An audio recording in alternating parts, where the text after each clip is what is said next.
somebody wants to kidnap me, all they need to do is just buy me food. No, don't say those kind of things on camera. Maybe someone will try that.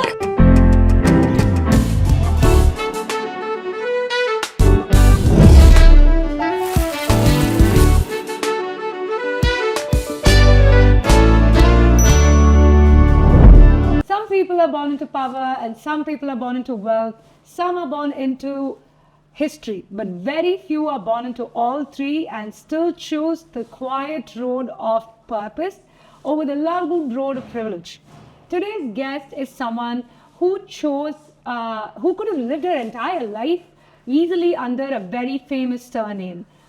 She could have walked into influence, into politics, and inherited legacy.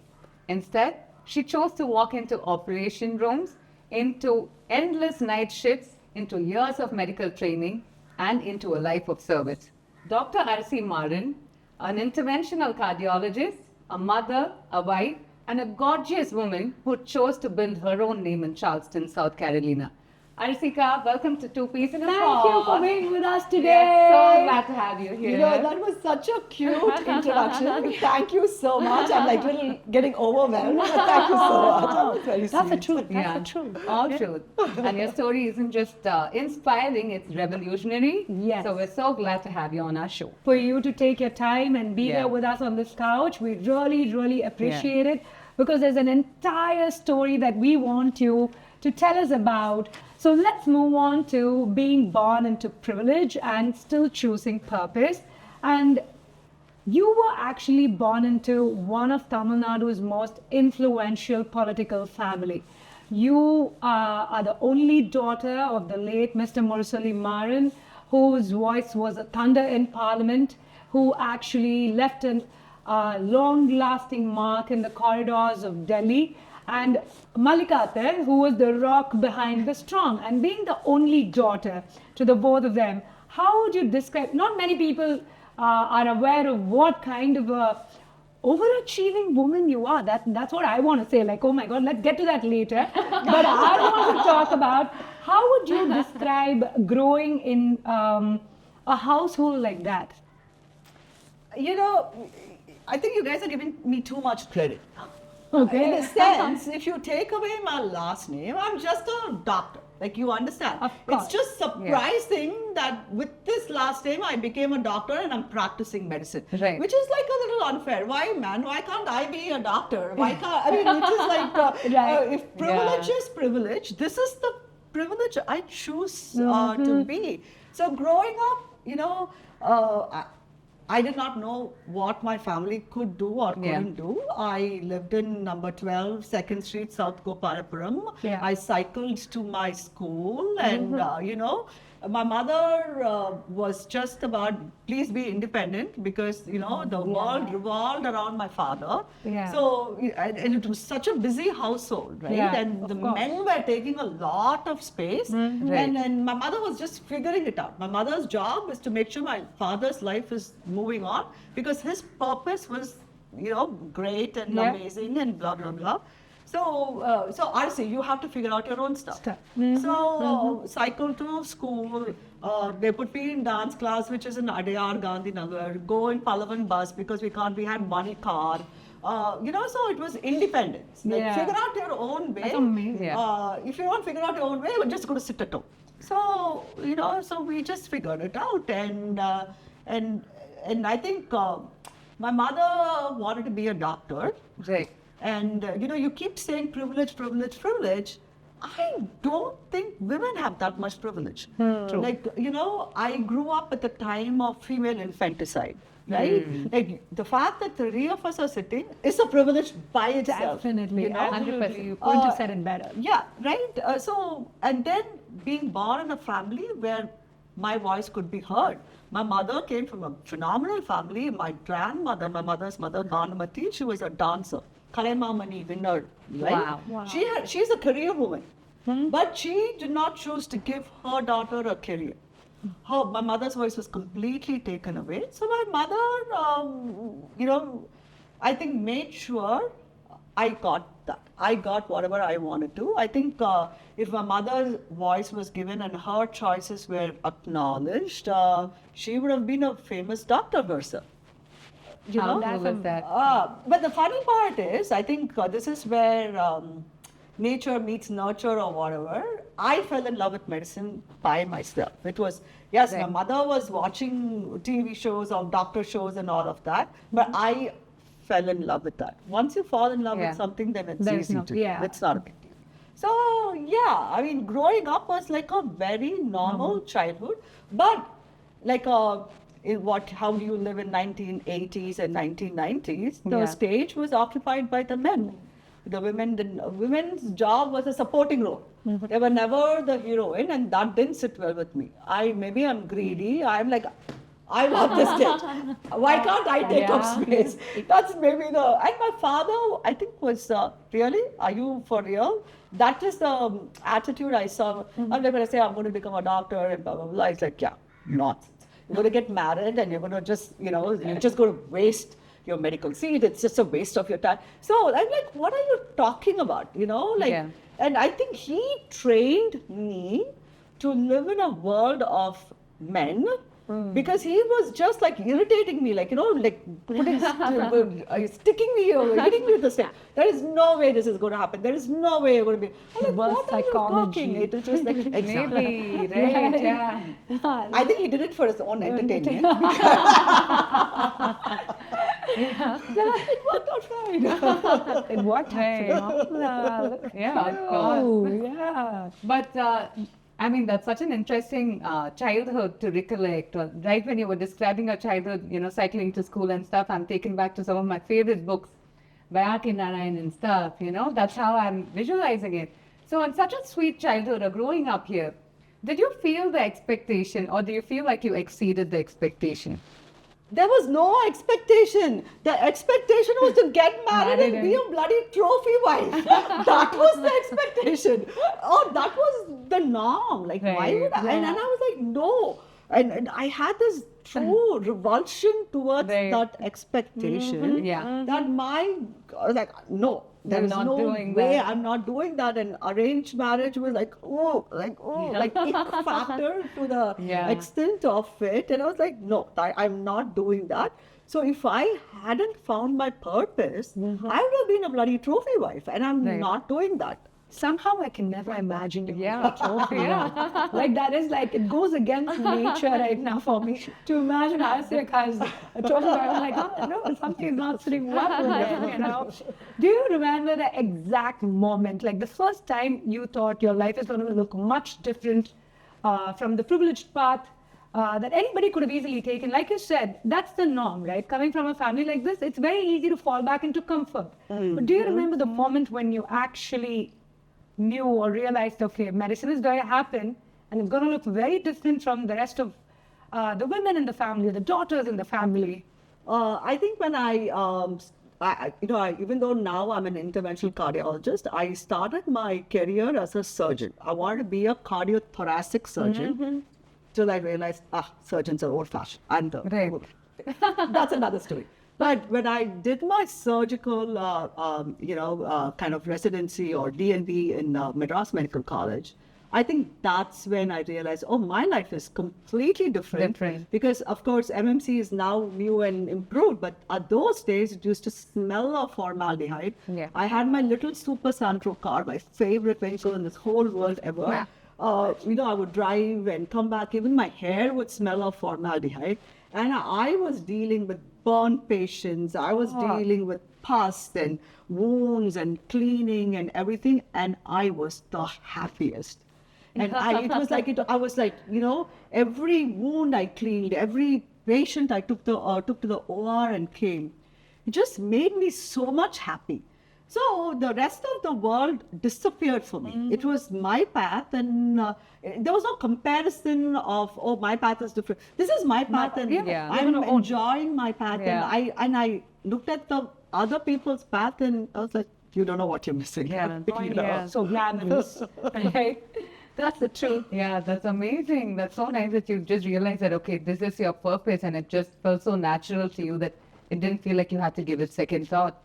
But moving on to building this life that you've built far from home and moving countries, right?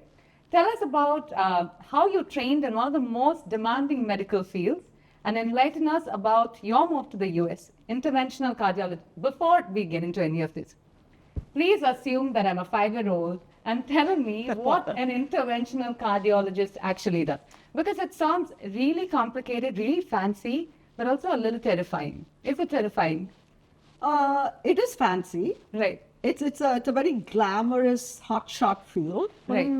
because it's life saving. Okay, but once you do it, everything it's like you climb the base camp, Everest base camp, and you're like, oh, I've climbed the base camp. It's like kind of like that. But interventional cardiology is very simple. Okay, the body has plumbing. We have blood vessels.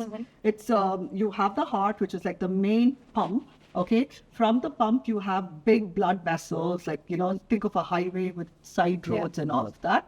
I take a small side road, find the main highway, go to the heart, inject contrast into the blood vessels of the heart, and take X-ray pictures right at that moment. Okay.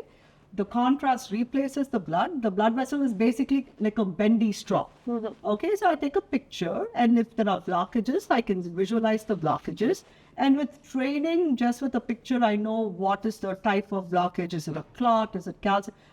That's all training. And I clear out the blockages, and I put stents to expand the blockage so that the heart, which is obviously life, essential for life, gets the blood supply it needs so that we can move on with life. Wow. So a lot of people put their hearts in your hand. Yeah. That is so nice. And I can feel their heartbeat. When you put the wire will.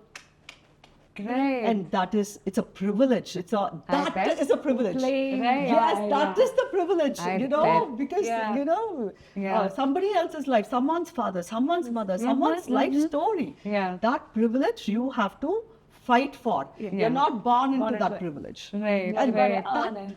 yes, Yeah, that it's has value. Yeah. Of course. How was it for you as a young doctor when you moved to the US, far from comfort and family?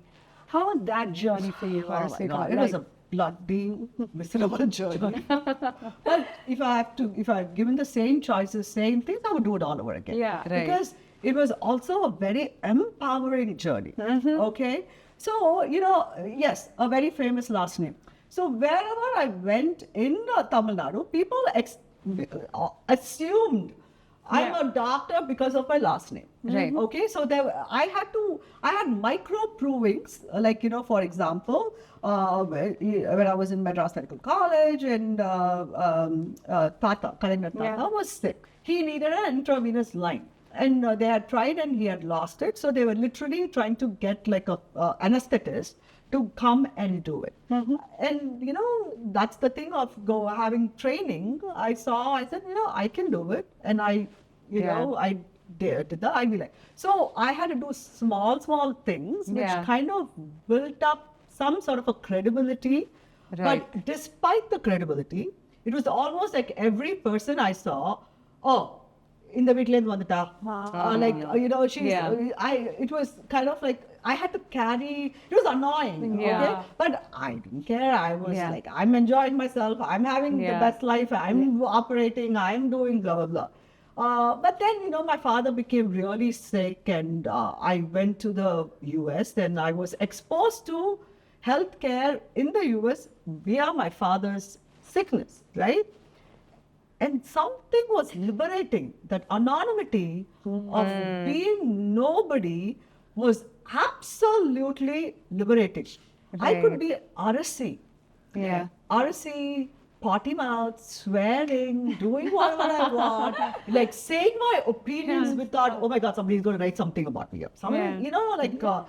Even though I grew up in a era of lack of internet, I mean, the internet came throughout later, lack of social media, there was a little bit of a scrutiny. And we were ultra conservative at that time. Even that little bit of scrutiny with my father was like a big deal and stuff like that. So that anonymity was truly liberating. And I think I'm truly a glutton for punishment. I like to do hard things, and I like it. And so initially I was truly thinking surgery. Yeah, the endorphin kind of a thing, right? Initially I was thinking surgery. Then I realized surgery in the US is very different from surgery in India. In India, surgeons were considered that time the big deals in life. So I wanted to be that. Right. But when I went to America, surgeons were more like very technical people. They'll come do the surgery. Bye-bye, see you later. There's no long-term patient relationship, But I'm a people person. I like talking to people. Like as you can make. We love that good about at you. it. So good at it. Yeah. So I said, no, I don't want to do this. And so I said, okay, intervention. Let's go to medicine. That's all. Then again in medicine, I'm married to a GI surgeon. He was like, Arasi, you do gastro so that, you can feed me patients. I'm like, I'm not the your, the word I'm trying to say. So like, screw that. I'm not going to deal with that. So then I was like, okay, pulmonary critical care, because again, you're going in savior mode or whatever. Then I was like, no, pulmonary critical care is not speaking to me. Cardiology. And maybe Appa also had a cardiac issue, and it was an interventional cardiologist who saved Appa's life. All those things are working. Yeah. So அப்படி போய் வந்துருச்சு அவ்வளவுதான். That you already answered a question that we had written down for you. Like, did people around you know who you were? Like, why does it matter? Yeah. So we all think in the privilege, all that stuff. Here in Chumma, in India, this caste, that caste, all that nonsense happens. Over there, you go to India, you're a brown girl, you're an accent, you're a woman. Those were my identifying features. The last name had no value. So I had to prove myself. Right. Because I'm a foreign medical graduate. Yeah. Right. And then I'm entering cardiology, and the place where I'm in, it's a black or white, it's a white boys network. That's what it was called. So fighting with them. Right. And, rising up and being like, okay, fine. We will, they're getting, I'm like, it was a very different struggle. So I almost feel like we are wasting our time and energy, all this caste system. And I'm so tired of these human beings trying to one-up themselves by or random man-made differentiations. It's ridiculous. I really want to pick up from that conversation. Like, how was it for you to step up in an entirely white community? Did it ever mentally break you down? Was there a point where you're like, I cannot believe I have to go above and beyond, but then I'm going to go do it anyway? Like, was there a moment when you started out? When I started out, I think Arasi Maran trained me for it. That stick which he was digging, and I wanted to rise up to.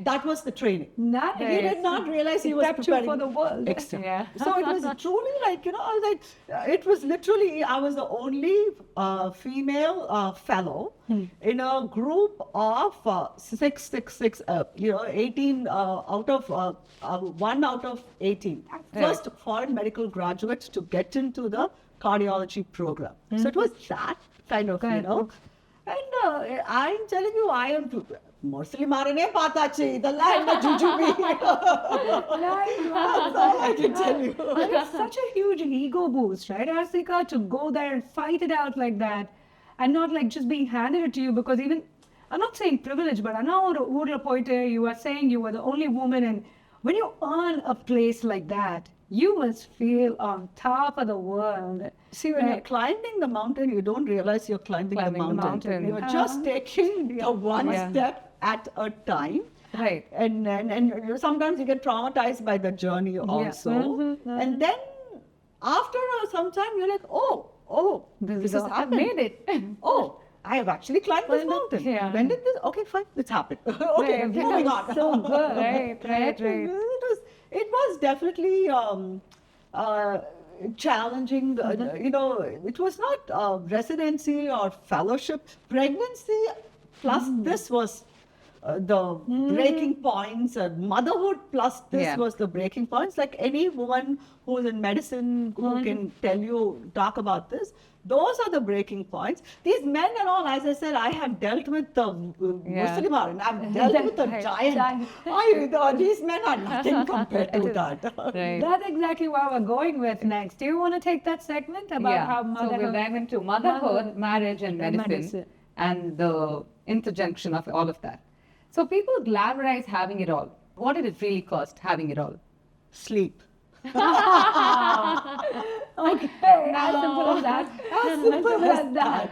Just give me a bed. Just like, yeah. Give me a bed, take my patient away, take the kids away. Right, Give me right. space to sleep. What is having it all, man? When Yeah. there's an election time, do these men have it all? When Brad Pitt is doing a movie, does he Yeah. have it all? Yeah. When there's a big, project coming, do men have it all? They're also Right. like, men think that they have it all because somebody else is doing all the Yeah. work for them. I definitely, my husband was ridiculously supportive. One of the promises we made to each other is he won't stand in my way, I won't stand in his way. That was honestly more challenging in the sense Yeah. because Ambition-wise? ambition-wise, Yeah. career-wise, Wise, and yeah. we were like, there's no Yeah. turning back here. There's no being a stay-at-home mom in America. You can't do Yeah. it. Yeah. I'm not doing all Yeah. that. You want to drive yourself nuts if you do that. No, I would have killed him or killed myself. One of the two would have happened. No, I am not made for that. And the same way with him too. Like Yeah, if I yeah. had taken away his ambition, and then he comes from two hardworking parents who put their heart and soul to see their son or Yeah. their child succeed, that Right. would be a crime. Like Right. there's none of that. So what does it cost to having it all is sleep. That will be number one. The second thing is there is definitely a cost.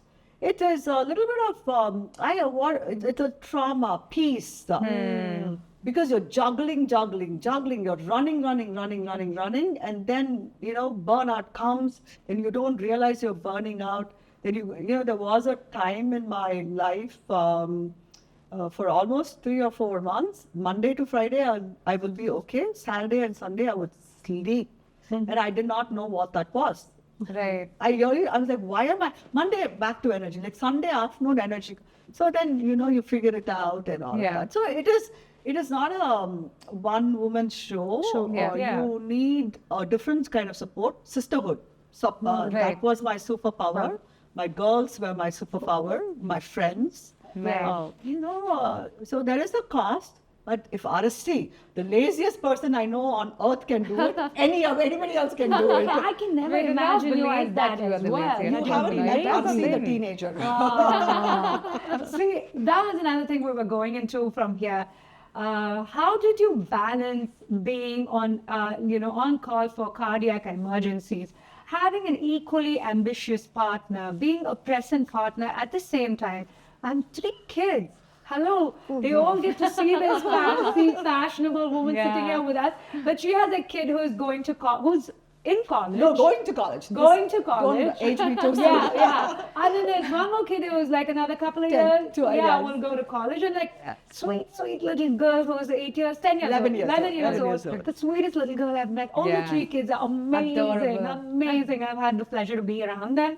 And being that parent and being this high achieving individual to break stereotypes about being a brown girl coming from a completely different thing. How was all of it? Tell us a little bit about your emotional burnout. Or did you ever miss a birthday or a school annual day? I'm sure there are women, high achieving women listening to us or watching us. I want them to know that they're not alone in this, right? They should have a huge takeaway that guilt is okay, but you still are hustling and doing all of it. So what do you have to say to those listeners, Arsika? So it's complicated journey. The journey is definitely complicated. When I had my first kid, I was trying to do it all. I was in residency at that time. I was like, be the best mom, like the stereotype mom. I Okay. never wanted to be a stereotype daughter, never wanted to be a stereotype wife, but I wanted to be a stereotype mom. Yeah. I wanted to do everything, nurse my child, do blah, blah, blah, blah, blah, everything. Then I started working and I slept behind the wheel. At 5:30 in the morning, my car veered off to the side. I woke up, I slammed the brakes and did like a 360 degree turn. And then I was like literally shivering in my car. Thank God it was like 5 a.m. The highway was clear. then I came back and I was like, narrating this to my husband, obviously, he's also first time father. What experience do we have? And we are alone in the thing. There's no big help like what you get in India or something like that. We are figuring it out. Then I call my friend and she's like, Arasi, like, are you mad? The child does not need mother's milk. It needs a mother. Can you please stop? So like my friend was the one who said, you don't need to nurse. It's okay. The child will be okay. Then I'm like, doctor, breast milk is the best milk and all that thing. But then, life or death, I was really killing myself. So then I was also like, I was not following the American style of parenting where the child sleeps independently in the crib. At the same time, I did not have the support system to, constantly wake up and take care. It was a very confusing time for sure. Then my dear husband sat me down and said, we can't do it. We can't do it. You can't go for it. You just cannot. It's not going to happen. So can we prioritize? What is meaningful? What is not meaningful? So then made a list of things. The nighttime routine was important for me because that's the only time. So the nighttime bathing, we switched bathing from morning to evening because that's when we were there at home. Reading a bedtime story was important to me. So I picked and chose what was important. I have missed a lot of birthdays. I have missed a lot of school events. Then I asked myself, do I remember what my parents have done for me when I was 4 years old, 3 years old, 2 years old, 1 year old, 5 years old, 6 years old? No. Even though my mom was a stay-at-home mom, she never came for any of my school events or something like that because, man, she was managing, Mr. Arasi Maran. She had no time for any of that. But do I love her less for that? No, that relationship is still, So I was like, it's okay. It's okay. It will be fine. The sun will rise and sun will set. It will be okay. Right. So, and then that's literally what, and I kind of focused on quality of time, which I spend with my kids, than the quantity of time, because that's all I got to give, man. And I still, now my husband is taking a little bit more, but when the kids were young, I was the alpha parent. I would walk in and the kids would come running to me and then, Amma, and all of that. I completely, so quality of time over quantity of time I had to choose that. You have to prioritize. Yeah. I think that's amazing. It just feels like so many gems that so many moms and parents can really take away from, because I feel like that's a constant battle for mothers all over the world. Like, okay, how do I prioritize? And the fact that, working mothers and achieving mothers. So how do you prioritize, or how do you pick, okay, this is what I'm going to give my energy to? So it's so nice to hear that from you. But I'm sure there were a lot of sacrifices that nobody else saw, that only you felt, and you were like, okay, am I really doing this? What were the sacrifices? I'll tell you one story. So, we had 2 kids, 2 boys. My second son is a mini Arasi Maran and mini Arasi combined. I mean, I don't think my father has broken me, but that boy has broken me. I mean, there were times I don't do this anymore. He's driven me to that point. Okay. So when he was 3.5 years old or something, I was like, I can't believe I'm going to not have a daughter. The daughter bug bit me. Okay. And I went into my husband, I want us to have. He's like, are you effing mad? What is wrong with you? We just survived Attila Handan. Why would we go back to this? We're off diapers. The children are independent. Why would you do this? And I was like, no. So, okay. He was very much against it. And literally I said, I control this. Yeah. How do you know I control this? Out of pure respect. I'm discussing this. I can just come and tell you I'm pregnant and the story.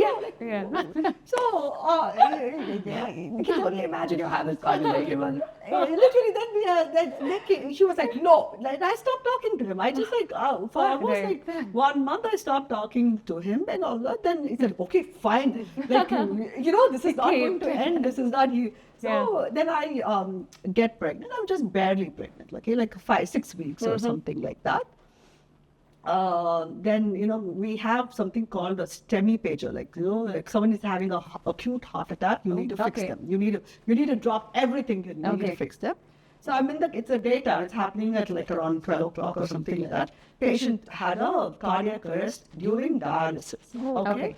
So from downstairs, they're moving the patient upstairs. So they're moving the patient over.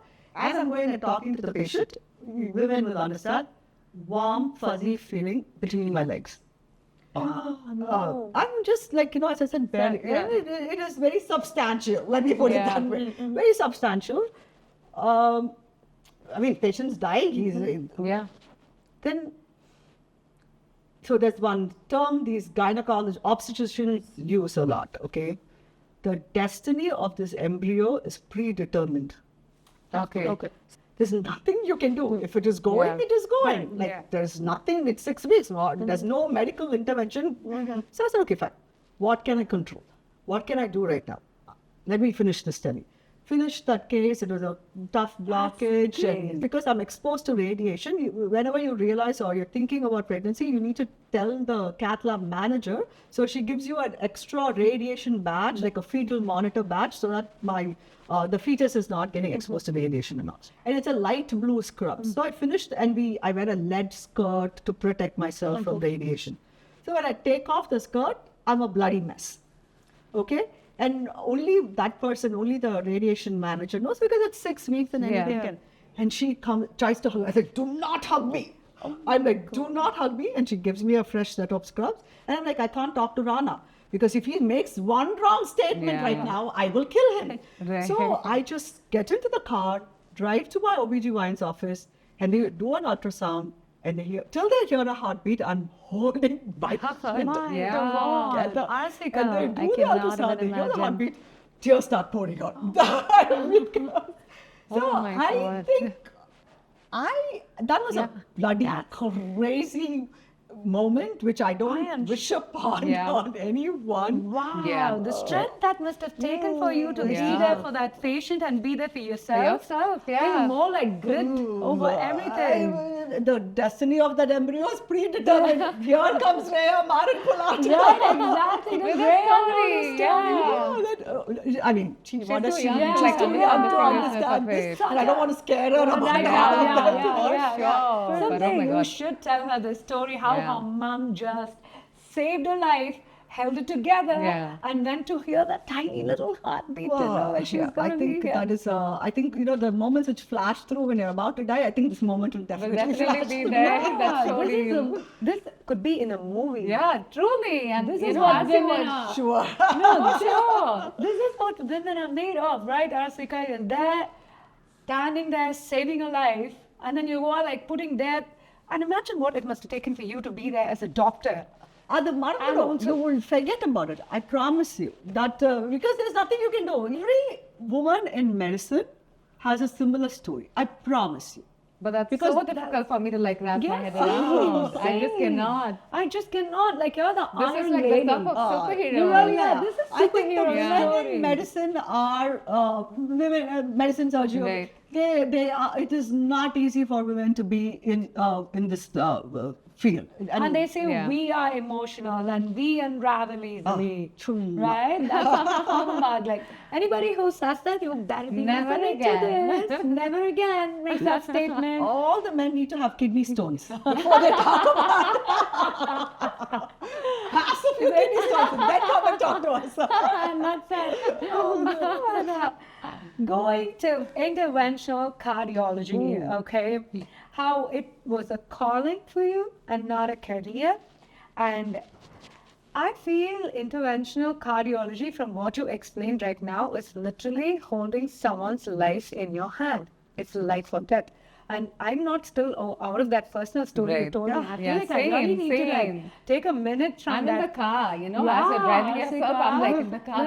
I can't even imagine what it must have been like for you. But then I'm not over it. I'm not over it. Knowing you so closely in the past few years, I know I've been in this family for 16 years, and 2 years, you've been a source of strength to me. You've told me, try to remember who you are. Like, do the best for your family. Show up for yourself and everything. But this that you've done, I'm not over it, Arasika. To be very honest with, How do you never tell me that And to story of drive Brazilian yourself girl there. who are reminding me? Who do I mean, Right? I'm, as I can, women in medicine, this is our life, man. You are a rock star, Yeah. Asika. No, that's the truth. Because Again, you're saying I'm a rock star because of my last name. If No, I'm no, not no, with no, my no. last name, this You're is a rock not star because of how Yeah. you showed up You know for how the world and for Ex- yourself, and didn't exactly. For need me, anybody else's help. I could You guys call are, you like, a making rock me, star like, a because little for me, blushy. I've always had to like tread carefully in the family also because you are modern and always been accepted the way I am because of my husband and all of that. But then when I got to know you, you were like a breath of fresh air for me because you were like, be yourself. That's what is going to get you Yeah. ahead. And you were yourself no matter whom you were holding audience with, right? Be it in the family or anyone. I think that is who Yeah. you are, authentically yourself. And then you hear this another, already I'm thinking, wow, this is Arsika. Yeah, How smitten amazing. so much already. Yeah. No, That's true. You're actually underplaying it. Yeah, why do you understand yourself? Because through my turmoil times, any time of the day I've picked up the phone and told you, hey Arsika, I need some clarity on this. I don't know how to do this. You've always been there.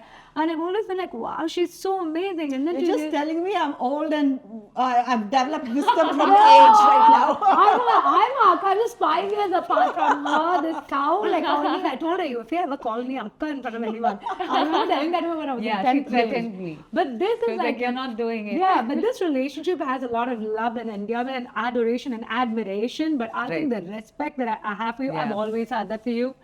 But it's thank you. gone Thank you. sky soaring high because as a mother, as a woman, and as a interventional cardiologist, it's not easy what you just pulled on Yeah. that day. But then let's I'm sure you're normalizing Yeah, it for all the women in the yeah, medical field, but for us to just hear yeah, about the fact it's that this was something that superhuman happened stuff. to you. We shouldn't be normalizing it. Yeah. That's the problem. Yeah. We should not be normalizing Exactly. it. Yeah. But Interventional cardiology is literally life or death. You're holding somebody's life in your hand. You're playing God. Was there ever a moment, a patient moment that broke you, that you can remember from all these years of your profession? If you had to pick just one. every time somebody dies on my table, take it to heart. It takes me Yeah. a long time to get over it.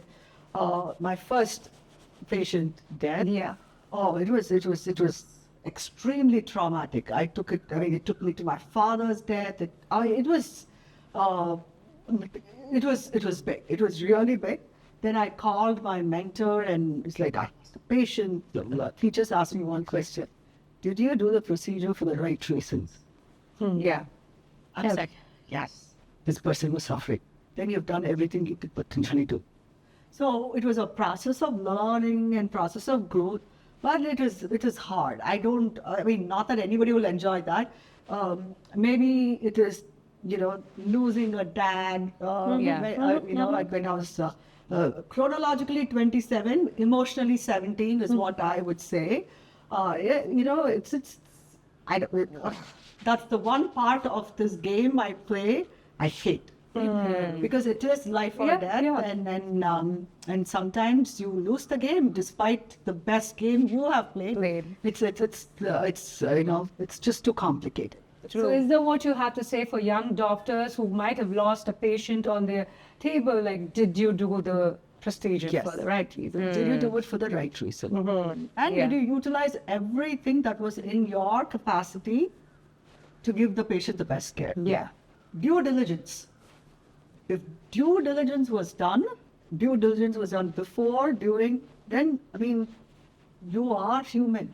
You're not despite the interventional cardiology, you are human. Okay, you're not, so I think that's the most important lesson for myself, to keep repeating it for over and over again, and to every person who wants to go into medicine. And you don't need to be a proceduralist. You can be a non-invasive person. Even then, patient loss happens. So that's very hard for any doctor. And due diligence. Have you done everything in your capacity to do the right thing? Right. I can imagine how tough that must be.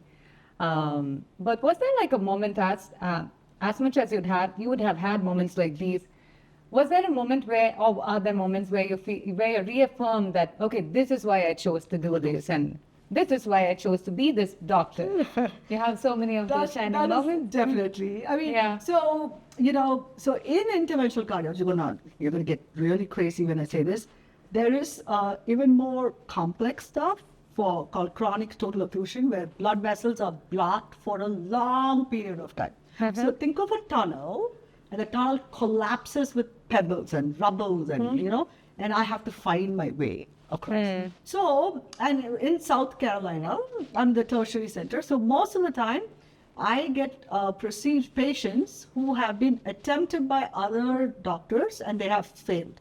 And then they come to Arasi. Okay, so How then cool is that? That's like superstar. again, I lost sleep on that, okay? I had to grovel to get there. So there was this one patient, he said, we came to you, we've driven 6 hours. I'm like, what? I'm like, why did you drive 6 hours? Yeah, that is they are in a different state they came all the way. They said, no, we went to Cleveland Clinic, okay? And they told me to come to you. Imagine that. That's a moment. Like, that's Really? amazing. Amazing. Okay. And then again, Amma Taye, you go valley panne. Don't let all this get to your head. Adaki vasi, How cool is that? That's so cool. I think that was a moment that I was like, no, this happened. Yeah. It's like, so between, for almost all my interventional cardiology colleagues will agree on that, the degree of separation between success and failure is 1 millimeter for us. It's a 1 millimeter clot, 1 millimeter pebble of calcium which, tears through the blood vessels. And so you have to be humble. Yes, we'll enjoy this secretly, but cautiously humble is what we are, So do you still feel fear before every procedure? Like a tiny bit of it? Or after hearing that, I'm thinking, will there even be fear? Oh, no. You have to have fear. It's respect. Okay. It's you can't get cocky. If you get cocky in the cath lab, bloody that calcium will hit you in your behind, and you cannot get cocky. You have to get it together. Go into your chi, channelize your chi. Yes. You have to definitely go into this. You cannot get cocky. Is there like a pre-procedure, like before you scrub in, like a power coat or like a prep that you do in your head for yourself, or like a song that you listen to? What is your routine before you go in and be that superstar? I'm not a superstar. Sometimes I'm a super failure. So it's not, life is not all, But that's what makes you a superstar, right? You acknowledge it. You're not like letting it get to your head. Although someone did drive all the way from Cleveland, and you're not sitting here. There has to be a process. If you don't have a process, so it's preparation. I sit with my fellow, we go through the films and I don't go with plan A. I go with plan A, plan B, plan C, plan D. Okay, if all this fails, this is it. We have when to call. It's more like, how do you fail? If you're not going to, can you do it safely? We'll come back and fight another day, because you can get so close to the tree that you get, you start dealing with the vessel, you forget that there's a human being. So you have to kind of reel yourself back in. So you have to have hard stops. Right. So you need the team. It's not Arasi's show, it's the team's show, and I am only as good as my team. Let's dive into how you had to let go of your political dynasty here and the identity that you had back home. Yeah, this is an interesting segment. Do you feel like you escaped your surname, or I'm sure you felt the pressure of it, not back in the US, but do you feel like you escaped it or that you transcended it? Oh, that's a tough question. You can take your time.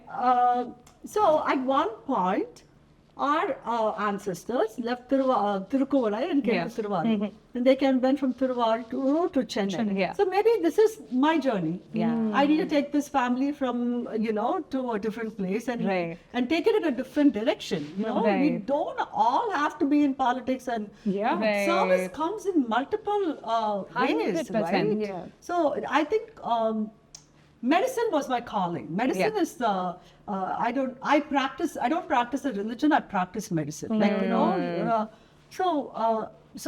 did I transcend it? History, time has to say that, man. How can I say that right now? People in Cleveland would say that. Yeah. Right? People in Cleveland would say that. Yeah. Like, you don't have to be so eating humble pie all the time, Arasi. I, for one, feel like you Yeah, have. you have. Really. Like, I have the answer to that question already.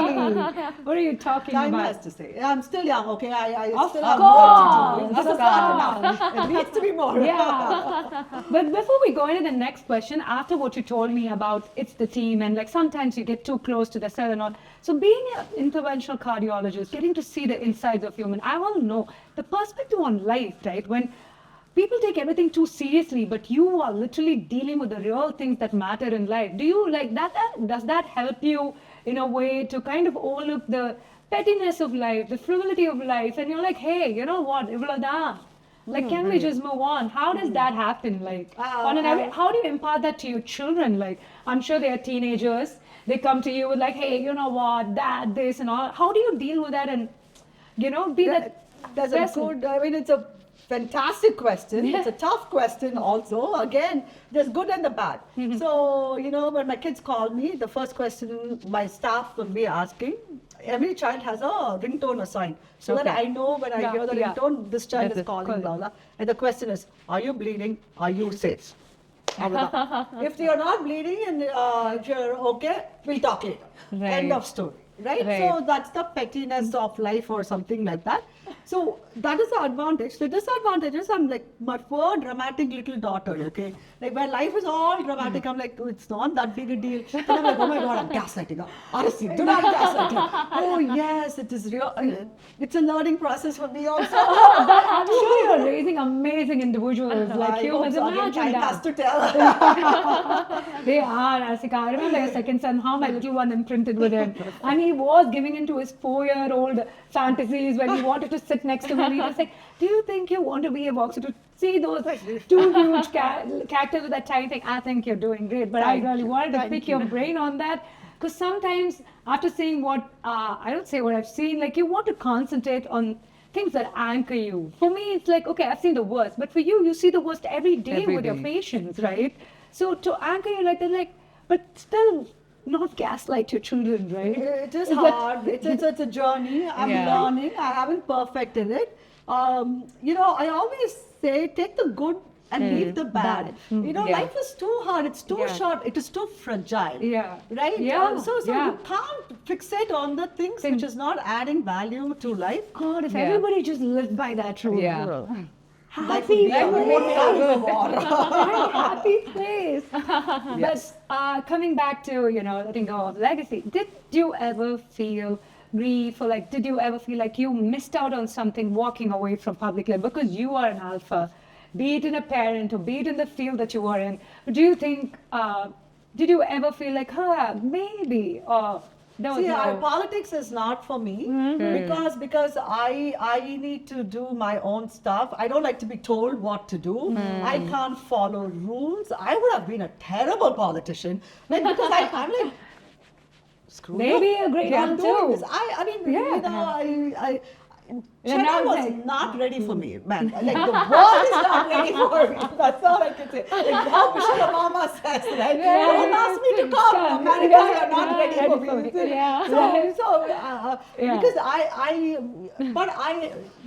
I don't know. I want to serve, but in my terms, like in politics, it's you have to be, you have to follow a leader, you have to follow all that stuff. That is all little difficult for me. So it's okay. I'm so happy in this space. I love it, and there's an impact. There's a women's group. There's so many different approaches to this. So you're changing the narrative for so many women, I feel. It's not glamorous. There's no glamour in medicine. Yeah. Right. But there's meaning. For sure. That's all.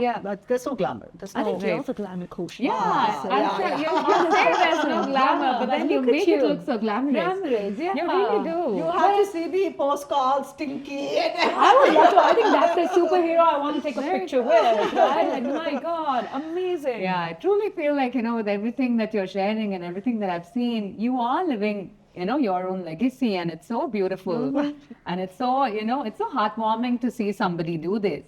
But how do you think you'd want your children to define legacy? Because you've seen legacy of different kinds. And you're I feel living like one. you've built Yeah. your own legacy, and It's not theirs to something- build.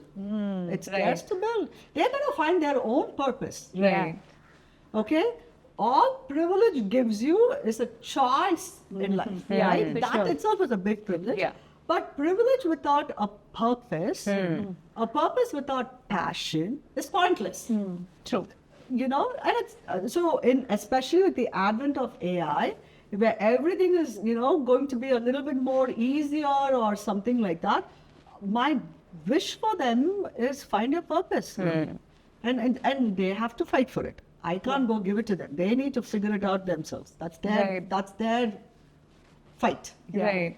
That is so nice. I'm only reminded of how in one of the conversations we stumbled upon the fact that your son got a tattoo, and when you got to know about it, you were like, it's him, it's his body, let him get it.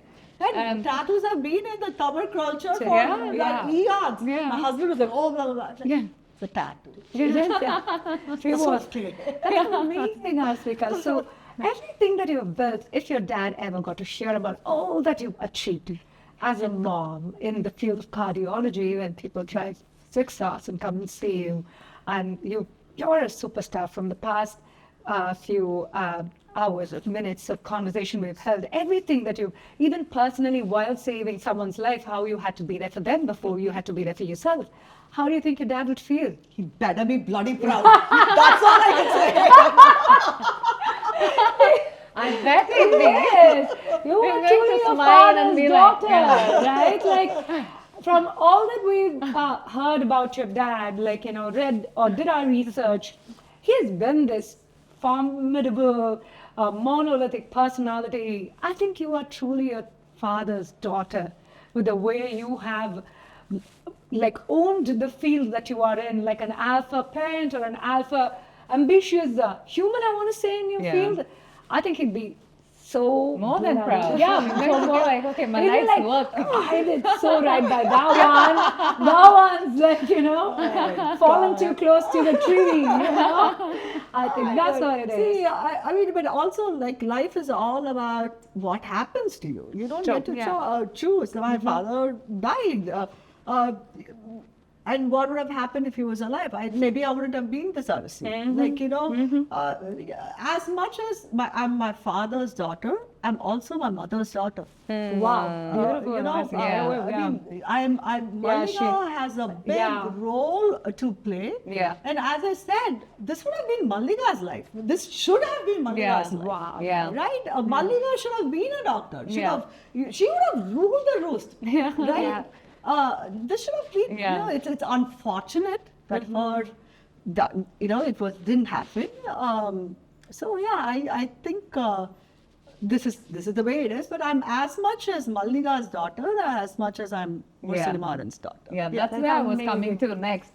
Since you speak about your mom wanting to have been a doctor, how does she feel about it? Moments when she realized, okay, now you've made it. The initial years when you were even now when you probably come back home and you're having these conversations with her. And it's a degree after degree after degree. I'm sure Mallika knows about it. How does she feel about this? See, my mother is a proper Tamil parent. Right. Nobel Prize vaangniya?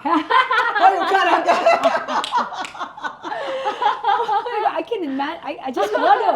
I heard her through your voice. And I was like, yeah, she is the strong pillar at home. She's the most fun, most bold female at home that I've actually had the pleasure to be around. And she's always the life of any party when she walks into. And I'm sure that's what she'd have said to you.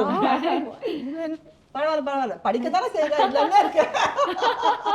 But does it ever have some lineage when it comes to your kids, like the pampering or the glorifying, even if your kids just the most basic? See, unfortunately, my kids don't have that experience because we were separated by time and space. Yeah. Right. And my mother became a different human being after my father died. It was I lost not just my father, I lost my mother also. Of course. When this happened to Right. us. So unfortunately, that did not happen to me. But that's okay. It's life goes on, and again, if we're all alive, we're all healthy. It's okay. That's all. It's so amazing the perspective you have on life, Asika, and the things that you've gone to achieve, not letting anything bring you down. I think that's like an amazing takeaway for us. How you said legacy is not what you inherit, and legacy is something that you want your children to see you become, and something that they have to build for themselves. I think that's the most beautiful thing that I've heard today. You're One of the setting the most. bar It's so high. And to have a mom like you and also a dad like Rana, like I'm sure as a power couple, moved away from, like you said, privilege gives you choices, right? But you went and created your own. I think you've set the bar so high for those two kids, all the three kids back at, and They might hate us for it. I'm like, why did you set the bar so high? Couldn't you have just... I don't think so. I don't think so at all. See, after some time, life doesn't become about making your parents proud. It's about, oh my God, are my children going to be proud of me? That's so true. That's so Very true. so. Yeah. It's Yeah. TBD. Jump into a rapid fire. Yeah. One word to describe your relationship with ambition. Very close, very intimate. Love that. Love that, really. One belief about success you've unlearned. It's okay to fail. Completely okay to fail. Right. The hardest part of being a woman in medicine. Men. Talking too quick. One thing motherhood taught you, medicine never. Patience. Ah, okay. It's a very limited resource in my life. With myself. Okay, one piece of advice to daughters from powerful families. Go bloody become financially independent all by yourself. Yes. Right. Period. Right. Mic drop. Yeah. Definitely, I'm with you on that. Your definition of legacy in 2026. Purpose. Purpose is your legacy. That's Right. it. Your purpose could be fashion. Your Right. purpose could be creating a new lipstick. Your purpose could be I don't care. Find your purpose. Right. Just be passionate about your purpose. Right. Yeah. I love that. Yeah. Okay, a moment that you felt so proud of yourself. Oh, I mean, the cath lab, man. The cath lab is my zen place. It's my proudest. It's the highest highs and the lowest lows. Right. Right. The prouder moments is when I'm not gaslighting my children, and I'm like, oh, see, you did a good job, see? Because those don't come naturally Yeah, to me. of course. I had to imbibe those sensitivities or whatever. Things. Wow, that's hard. Let me Right. do a residency again. Right. Teenage parenting. Oh my God, Asika is carrying on. Brace Years yourself. away from that. Brace Nah, yourself you know for whom I'll be impact. calling. You know whom I'll be calling. Because I think you've bossed your way. More than anything, I think you still, in spite of parenting, you still are their friend. I think that's a hard thing to crack. Papa, TBD da. Inno chinna pasanga da. We have to see. It's Yeah. not over. We are still Right, ways right. to go with Does it them. ever get over? It doesn't get over. Never, No, right? It's It's parenting is a full-time job. yeah. It is a never-ending job. Like, I still want my mother. I'm still pissed off. My mother is not as present as I expect her to be. I Right. mean, it's okay. Right. I can have my expectations and life can give what it can give to me. Yeah. That's all. A moment you almost quit. UN, Maran Pulat. I hope you're watching this, Yuvan. It was a very simple situation. He was born. I mean, I don't know why. Maybe I was so absent because I went into interventional cardiology fellowship. Or, Right. I don't know, man. It was just I had to take care of him, and I had like a journal club. I had a present for a journal club. I remember sitting in the car and I can't do this anymore. I just screamed. Yeah. And then, like, that is the closest, I was like, I can't, got over it very quickly. Yeah. So what if all the women out there, our audience, our listeners, if you all are listening to it, you're not alone. All you're of not us do alone. it. So it's okay. Get And it you out have of your people like- system. yeah. Sit in that car for that extra 5 minutes and scroll through your phone, scream in the shower, do what you got to do to get it out of your system and get back into that game. We Yeah. all do it. Absolutely. Yeah. Right? It's normal. Yes, Yes. One more question. A quote you live by. Those who want to do a thing, find a way. Those who don't, find an excuse. That's Right, that's something to so live by. befitting Yeah, to yeah, be your yeah. best quote. Yeah. That's Fits really you perfectly. good. Yeah. But like one more question, sorry. please.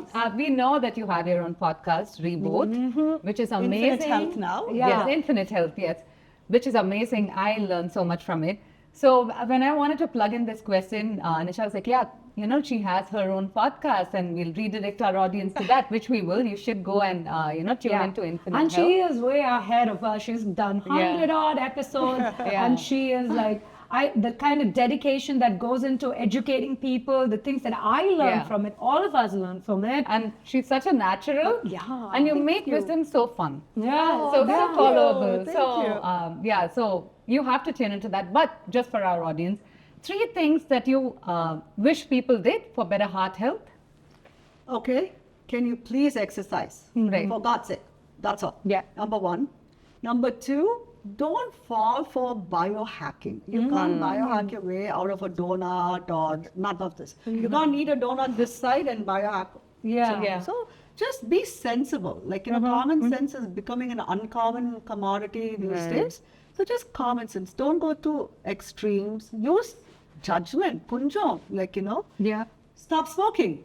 Stop Yeah. smoking, stop vaping, stop, all of that nonsense. Right. That exercise. It's the path to health is not as complicated as the world has made it seem. to be. Yeah. That's great. So Yeah. that's the end of our rapid fire round. Yeah. Um, So we are going to close this, but before we close it, Arsika, we want you to drive this episode home.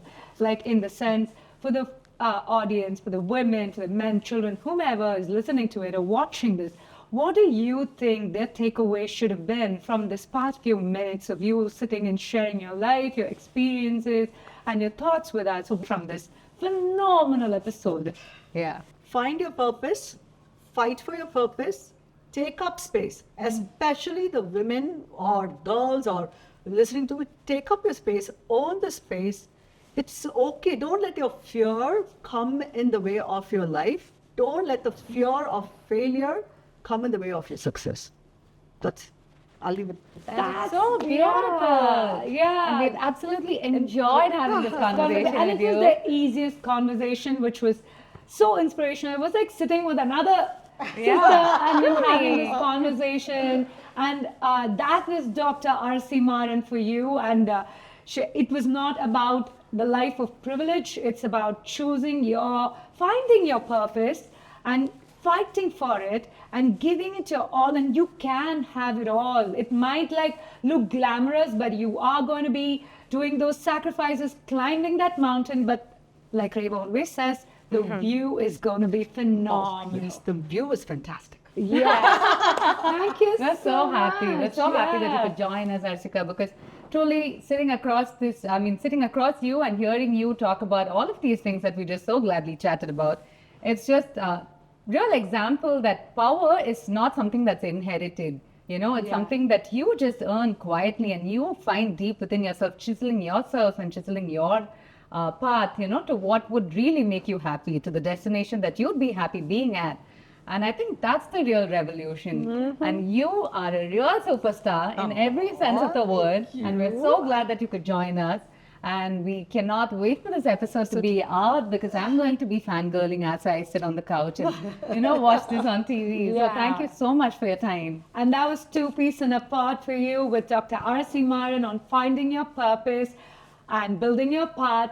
Thanks for being here. If you are here for the first time, we're so grateful for it. If someone shared this with you, we're still grateful for it. Share it with a friend if you think there's a lot of takeaway from this.